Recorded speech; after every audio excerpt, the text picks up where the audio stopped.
ರಾಜ್ಯದಲ್ಲಿ ರಾಹುಲ್ ಗಾಂಧಿ ಅಬ್ಬರ. ಶಿವಮೊಗ್ಗದ ಲೋಕಸಭಾ ಕ್ಷೇತ್ರದಲ್ಲಿ ಮತಬೇಟೆ. ಕಾಂಗ್ರೆಸ್ ಅಭ್ಯರ್ಥಿ ಗೀತಾ ಶಿವರಾಜ್ಕುಮಾರ್ ಪರ ಪ್ರಚಾರ.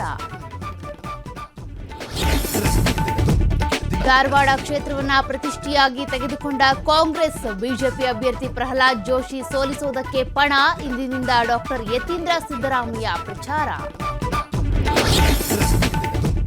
ಇಂದು ಬಾಗಲಕೋಟೆಯಲ್ಲಿ ಕಾಂಗ್ರೆಸ್ ರಣಕಹಳೆ. ಕಾಂಗ್ರೆಸ್ ಅಭ್ಯರ್ಥಿ ಸಂಯುಕ್ತ ಪಾಟೀಲ್ ಪರ ನಾಯಕರ ಮತಯಾಚನೆ. ಅಂಜುಮನ್ ಕಾಲೇಜು ಆವರಣದಲ್ಲಿ ಸಮಾವೇಶ.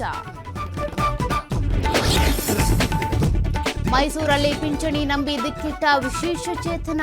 3-4 ತಿಂಗಳಿಂದ ಅಂಗವಿಕಲರ ವೇತನ ಬಂದ್. ಏಕಾಂಗಿ ಜೀವನದಲ್ಲಿ ತುತ್ತು ಅನ್ನಕ್ಕೂ ಪರದಾಟ.